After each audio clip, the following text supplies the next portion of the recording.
Comment créer facilement un formulaire en VBA sans utiliser de userform? Bonjour à tous, c'est Alex d'excelformation.fr et dans ce tutoriel, nous allons voir comment mettre en place quelques toutes petites macro-commandes développées en VBA pour faire fonctionner un formulaire qui va permettre d'enregistrer des informations sur une feuille de calcul. Par exemple ici, nous avons un formulaire dans lequel nous allons pouvoir saisir le nom d'un client, donc par exemple ici Google qui est basé avenue de Londres à Paris, sur lequel nous venons saisir un numéro de téléphone aléatoire et une adresse mail, donc par exemple contact@google.com. Et ensuite nous allons également enregistrer le nom d'un contact, en sachant que lorsque nous allons contacter Google, nous voudrons contacter directement Sundar Pichai. Lorsque nous avons terminé de saisir les informations dans notre formulaire, nous cliquerons sur un bouton qui nous permettra d'enregistrer les informations à la suite d'une base de données. Alors vous trouverez très régulièrement de nouvelles vidéos sur la chaîne, alors pensez à vous abonner et surtout à activer la clochette de notification afin d'être sûr de ne manquer aucune astuce et de devenir rapidement un pro d'Excel.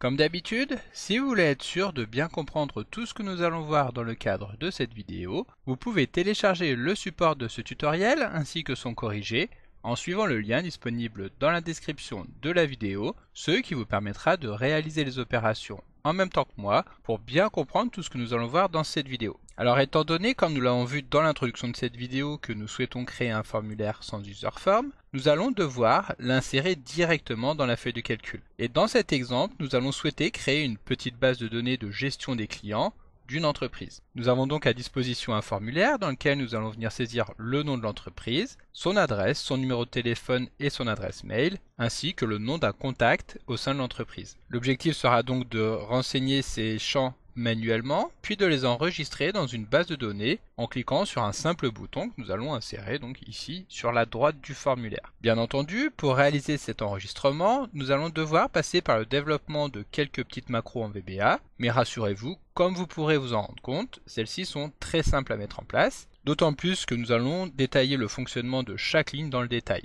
Mais si après avoir suivi ce tutoriel vous souhaitez en savoir davantage sur le développement en VBA, vous pouvez commander mon livre Apprendre le VBA pour les grands débutants en suivant le lien que vous retrouverez dans la description de la vidéo. Voilà, donc pour commencer, voyons comment enregistrer des données dans une base. Pour simplifier au maximum l'enregistrement de ces données, nous allons créer celle-ci directement ici sur la droite au sein de la même feuille de calcul. Pour cela, nous allons commencer par saisir tout simplement les intitulés de colonnes dans les cellules qui commencent ici à partir de la cellule F8. Donc la première colonne sera le nom de l'entreprise, la deuxième son adresse, son numéro de téléphone, l'adresse mail et enfin le nom du contact. Ensuite, nous allons créer le bouton qui va nous permettre d'appeler la macro. Pour cela, il existe plusieurs méthodes et donc une des méthodes les plus simples et les plus esthétiques consiste à utiliser l'insertion d'une zone de texte. Donc depuis le menu insertion, nous cliquons sur zone de texte. Ensuite, le curseur de la souris prend la forme d'une croix qui va nous permettre de dessiner le bouton à la taille et aux coordonnées souhaitées. Nous relâchons,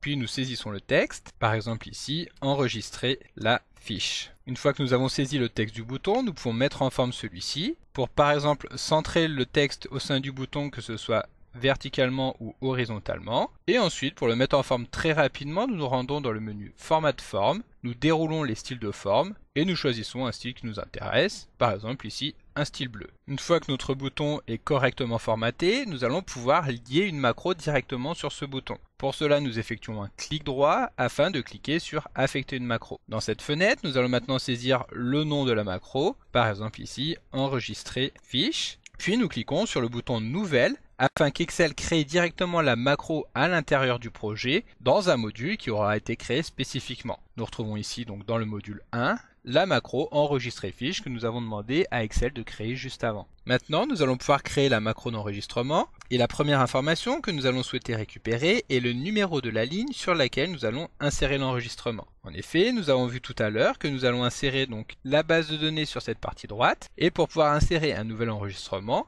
il va être nécessaire de connaître le numéro de la ligne suivante en sachant qu'à chaque fois que nous allons saisir un enregistrement, il s'agira de récupérer le numéro de la ligne suivante. Ici par exemple, nous allons vouloir récupérer la ligne 9. Donc nous revenons dans notre macro et nous allons créer une nouvelle variable que nous allons appeler tout simplement ligne et que nous allons typer en tant que integer, c'est-à-dire en tant que nombre entier. Pour créer une variable, nous utilisons le mot-clé dim suivi du nom de la macro, et enfin le type que nous souhaitons lui donner, à savoir integer. Puis pour connaître le numéro de la première ligne vide au sein de la colonne f, nous allons commencer par donner à cette variable ligne la valeur de la ligne sur laquelle se trouvent les entêtes de la base, c'est-à-dire, comme nous l'avons vu juste avant, la ligne 8. Donc ligne est égale à 8. Ensuite, nous allons incrémenter cette valeur tant que la cellule correspondant à la valeur de cette variable au sein de la colonne f sera vide. Et pour cela, nous allons créer une boucle do while qui va nous permettre de regarder la valeur de la cellule située dans la colonne f au numéro de la ligne récupérée par cette variable. Donc range de la colonne f avec le numéro de la ligne de la variable ligne. Lorsque nous avons récupéré cette cellule, nous allons vouloir regarder sa valeur, et tant que cette valeur est différente de rien du tout, c'est-à-dire qu'il y a du contenu, nous allons incrémenter cette valeur d'une unité. Donc ligne est égale à ligne plus 1. Nous fermons notre boucle do while, et de cette manière, nous sommes sûrs que la valeur de ligne sera égale à la valeur de la première cellule vide de la colonne f. En effet, une boucle do while permet de répéter une instruction tant qu'une condition est remplie, et donc pour en savoir plus sur cette boucle, vous pouvez consulter le tutoriel qui lui est dédié en suivant le lien disponible dans la description de la vidéo. Alors maintenant que nous connaissons le numéro de la ligne sur laquelle nous voulons enregistrer les données, il suffira d'y insérer les valeurs du formulaire. Donc ici, nous allons appeler la première cellule de la ligne avec un range f et ligne, et celle-ci sera égale à la valeur de la cellule sur laquelle se trouve le nom de l'entreprise, à savoir ici la cellule C8. Donc range de f ligne est égal à C8.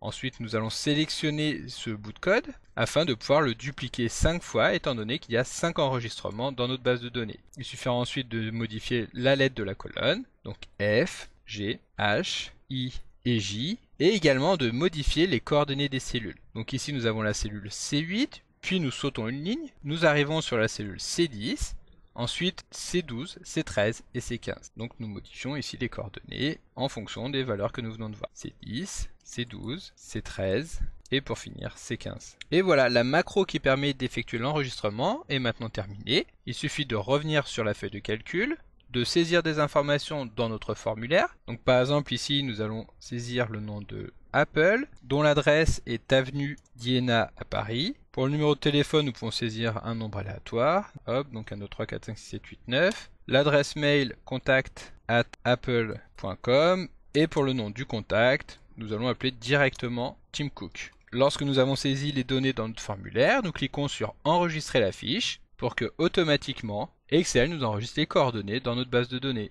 Voilà, donc comme nous venons de le voir, maintenant que nous savons comment enregistrer une ligne, voyons comment récupérer les informations d'une fiche déjà enregistrée. Pour cela, nous allons pouvoir utiliser une macro événementielle qui va consister à regarder si la valeur de la cellule C8 dans laquelle nous avons enregistré le nom de l'entreprise se trouve déjà enregistrée à l'intérieur de la colonne F. La particularité des macros événementiels est de se lancer automatiquement lorsque quelque chose, donc un événement, va se passer dans le classeur ou sur la feuille de calcul. Encore une fois, si vous souhaitez avoir plus d'informations sur le fonctionnement des macros événementiels, dans la description de la vidéo, vous retrouverez le lien qui vous permettra d'accéder directement au tutoriel. Voilà, donc pour mettre en place cette macro événementielle, nous revenons évidemment dans VBE et nous allons double-cliquer sur le nom de la feuille de calcul. Ensuite, en haut, nous allons dérouler le premier menu déroulant afin de sélectionner Worksheet, ce qui nous permettra de récupérer l'ensemble des événements liés à la feuille de calcul. Dans le deuxième menu déroulant, nous allons pouvoir choisir Change afin de lancer donc une macro à chaque fois qu'une cellule va être modifiée sur la feuille de calcul.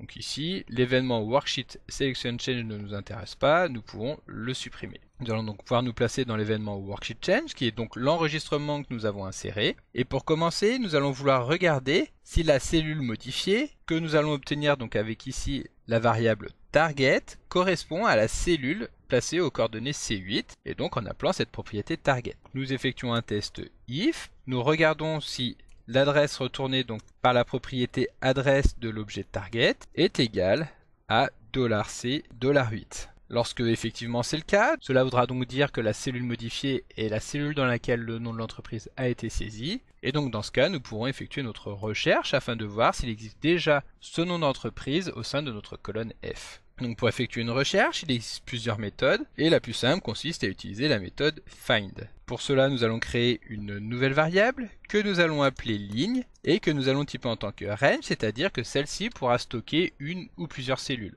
Et nous allons vouloir souhaiter que celle-ci soit égale à la cellule dans laquelle se trouve la valeur donc enregistrée dans la variable target au sein de la colonne F. Et donc pour cela, nous appelons donc la plage de cellules F et nous utilisons la méthode find avec pour valeur tout simplement la valeur de target. Lorsque effectivement Excel va trouver cette valeur au sein de la colonne F, il enregistrera donc cette cellule au sein donc de la variable ligne, et lorsqu'en revanche il n'aura trouvé aucune cellule qui aura donc pour valeur le nom de l'entreprise, alors dans ce cas, il nous renverra nothing. Et c'est donc justement ce que nous allons vouloir observer, c'est-à-dire regarder si cette valeur est différente de nothing. Donc if not ligne is nothing, et donc dans ce cas-là, nous allons pouvoir pré-remplir notre formulaire avec les valeurs que nous avons déjà enregistrées au sein de notre base de données. Donc si nous revenons sur la feuille de calcul, nous allons vouloir affecter à la cellule C10 la valeur que nous avons dans la colonne G, c'est-à-dire une colonne située sur la droite par rapport à celle dans laquelle se trouve le nom de l'entreprise. Puis dans la colonne C12, nous allons récupérer la valeur qui se trouve 2 colonnes sur la droite. Pour la cellule C13, 3 colonnes. Et enfin pour la cellule C15, 4 colonnes sur la droite. Bien entendu, ici nous n'allons pas modifier la valeur saisie par l'utilisateur, ce qui aurait pour effet de générer une boucle infinie, étant donné qu'à chaque fois nous allons modifier la valeur de la cellule C8, ce qui va appeler donc l'événement que nous venons de mettre en place, qui modifiera la valeur de la cellule, etc. Donc nous allons uniquement nous intéresser aux cellules C10, 12, 13 et 15. Pour commencer, nous allons donc modifier la valeur de la cellule C10, laquelle sera égale à la valeur de la cellule que nous obtenons à partir de la cellule ligne, sur laquelle nous effectuons un décalage, comme nous l'avons vu juste avant, de 0 ligne et de une colonne. Ensuite, nous pouvons copier ce bout de code. Nous allons le coller 4 fois, ce qui va nous permettre donc de modifier la valeur de la cellule C12, C13 et C15, lesquelles seront égales donc à offset de 0,2 pour la cellule C12, 0,3 pour la cellule C13 et vous l'avez bien compris 0,4 pour la cellule C15. Ensuite, nous fermons notre if avec un end if. Alors avant de pouvoir tester, vous aurez peut-être remarqué une petite anomalie ici. Bien entendu, étant donné que la variable ligne est un objet, donc ici un objet de type range, pour pouvoir lui affecter une valeur, nous allons devoir utiliser le mot-clé set. Voilà, donc ici notre macro événementiel est maintenant terminé. Nous allons pouvoir revenir dans la feuille de calcul, supprimer ce que nous avons saisi ici donc dans notre formulaire et saisir à nouveau le nom de la première et seule société de notre base de données, à savoir Apple. Lorsque nous validons, automatiquement Excel va nous pré-remplir le formulaire. Et voilà, donc maintenant si nous souhaitons faciliter la saisie d'une entreprise déjà renseignée, nous pouvons insérer un menu déroulant dans notre cellule C8 en utilisant donc une méthode que nous avions découverte dans un tutoriel précédent, dont vous retrouverez le lien dans la description de la vidéo, qui consiste donc à sélectionner la cellule et à mettre en place une validation des données de type menu déroulant. Nous sélectionnons cette cellule, nous cliquons sur le menu données du ruban et nous cliquons sur le bouton validation des données. Ici nous choisissons donc de sélectionner des valeurs au sein d'une liste et pour obtenir cette liste nous allons utiliser la formule suivante, donc égale décalé. Puis nous allons partir donc de la première cellule sur laquelle se trouve le nom d'une société, à savoir ici la cellule F9, et nous allons vouloir récupérer un nombre de colonnes. Donc nous appuyons 3 fois sur point virgule afin de passer directement sur le 4e argument, qui sera égal donc au nombre de valeurs contenues dans la colonne F, c'est-à-dire que nous récupérons avec la formule nombre val de F de point F, sur lequel nous allons retirer une valeur qui correspond donc à l'entête de la colonne, donc -1. Ensuite, nous fermons la parenthèse et avant de valider la mise en place de la validation de données, nous allons nous rendre dans le menu alerte d'erreur afin de décocher l'option quand des données non valides sont tapées, ce qui permettra de pouvoir saisir des données qui ne font pas partie de la liste. Ensuite, nous cliquons sur OK et à ce moment-là, comme vous pouvez le voir lorsque nous sélectionnons la cellule C8, un petit bouton est proposé afin de pouvoir afficher directement les noms d'entreprises qui ont déjà été saisis. Voilà, donc pour pouvoir tester un petit peu le fonctionnement, nous allons créer une nouvelle donnée. Donc ici, nous allons nous intéresser à l'entreprise Microsoft, qui est basée à ici les Moulineaux. Le numéro de téléphone, nous allons conserver le même. En revanche, nous allons modifier donc l'adresse de contact. Ce n'est plus Apple, mais contact@microsoft.com. Et le nom du contact, c'est Satya Nadella. Ensuite, nous validons en appuyant sur enregistrer la fiche afin que cette fiche s'enregistre à la suite de notre base de données. Et maintenant, si nous sélectionnons la cellule C8, nous allons bien retrouver les deux choix de colonnes. De cette manière, à chaque fois que nous sélectionnons une fiche, les données vont être mises à jour automatiquement. Voilà, donc maintenant que nous avons vu comment remplir les données, voyons comment modifier une fiche déjà enregistrée. Donc cette opération peut paraître assez compliquée à mettre en place, mais compte tenu de la manière dont nous avons construit les macros précédentes, il suffit simplement de modifier une seule ligne. Fait, nous nous rendons donc dans le module 1, et ici nous allons modifier le do-while, c'est-à-dire la condition qui va permettre d'incrémenter le numéro de la ligne, et nous allons ajouter une seconde condition qui va consister à regarder si la valeur de la cellule située dans la colonne F et sur la ligne en cours d'analyse est différente de la valeur saisie dans la cellule C8. Donc end range toujours de F et de ligne est différente de la cellule C8.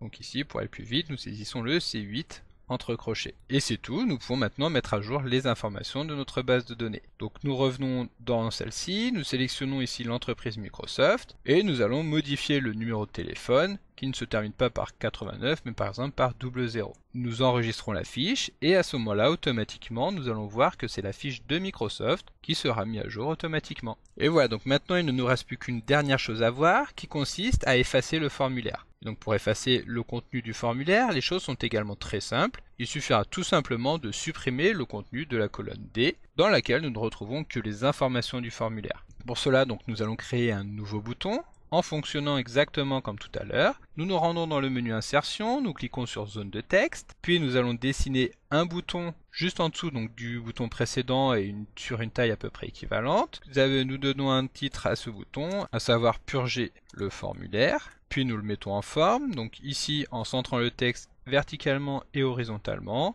et en choisissant donc un style équivalent à celui de tout à l'heure, mais sur une autre couleur, par exemple ici en jaune. Nous effectuons un clic droit sur le bouton, et nous cliquons sur affecter une macro, et ici nous allons pouvoir saisir le nom de cette macro, purger formulaire. Nous cliquons sur nouvelle, afin qu'Excel nous crée automatiquement le formulaire juste en dessous, et comme nous l'avons vu, nous allons nous intéresser à la colonne C, sur laquelle nous allons vouloir supprimer tout le contenu, grâce à la méthode clearContents. Nous allons également pouvoir appeler directement cette macro juste en dessous, ce qui nous permettra de valider que la fiche a bien été enregistrée en appelant donc purger formulaire. Maintenant nous revenons sur notre feuille de calcul et nous cliquons sur purger formulaire pour constater que automatiquement toutes les informations qui y étaient présentes ont été supprimées de manière automatique.